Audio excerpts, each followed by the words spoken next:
A friend of mine recently decided to build a quarter-scale Grumman F4F Wildcat. He bought a set of plans created by Jerry Bates, available at jbplans.com. But when he tried to find and buy a matching landing gear, it turned out to be a mission impossible.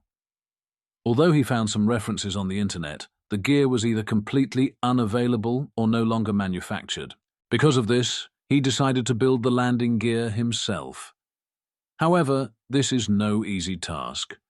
You can find several DIY solutions on the internet with various levels of detail and different retraction drives, each with its own advantages and disadvantages. Since none of them were convincing enough for him, he turned to me and asked if I could design a proper landing gear that would meet his expectations. Well, as it turned out, it was quite a challenging job.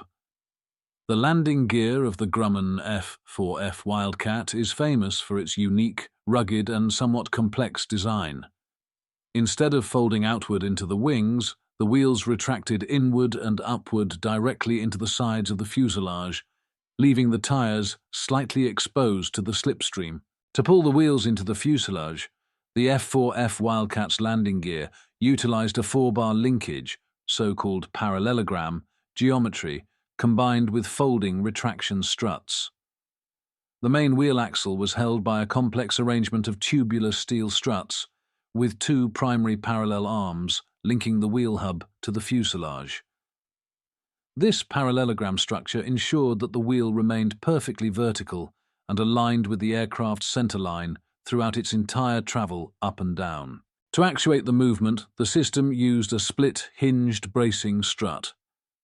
When the pilot turned the manual cockpit crank, the chain drive pulled the upper end of this mechanism along a vertical track. As the top slider moved upward, it forced the hinge strut to break or fold inward. This folding action collapsed the parallelogram, pulling the entire wheel assembly cleanly into the fuselage recess. Once the struts reached their fully extended, straightened, or retracted folded positions, locking pins secured the gear in place. I started the design in Fusion CAD, using a 2D sketch to verify the kinematics. To maintain the proper scale and proportions, I used 2 photos from Jerry Bates' plan as background canvases, focusing strictly on the landing gear area. The sketch defines the movement paths of several critical points. It is absolutely necessary to choose the correct dimensions for the individual parts so that the chassis lands in the exact right positions when both fully extended and retracted. I fully dimensioned and constrained the basic sketch in the extended position, which is shown in white. Then I created the moving part of the sketch, which is shown in blue, and which uses driven dimensions that refer back to the fully specified white sketch. By moving this blue part, I was able to test the trajectory of the landing gear and tweak the dimensions of the fixed sketch until the final retracted position was exactly where it needed to be. This process took quite a while, as even a tiny change to a single dimension often caused significant shifts in the final position.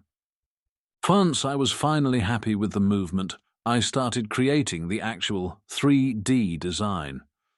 The entire landing gear is designed using thin-walled steel tubes, bent sheet metal parts, and milled duralumin components. When naming the parts, I used terminology that made sense to me based on their function and purpose, though it might not perfectly match the official technical terms used on the original aircraft. The gear drive utilizes a 360-degree servo programmed to rotate within a 0 to 260-degree range. A flexible coupling is used to compensate for misalignment and radial clearance. The main strut pivot has a 6 mm diameter and is mounted in a linear flanged ball bearing. The transmission between the servo and the landing gear leg consists of aluminum pulleys with a 1:2 ratio and a rubber timing belt with internal teeth, which prevents vibrations and shocks from being transferred back to the servo. The wheel carrier pivot, which connects the upper and lower parts of the parallelogram and carries the wheel itself, is milled from duralumin. To help hold the landing gear leg securely in its end positions, I incorporated a compression spring.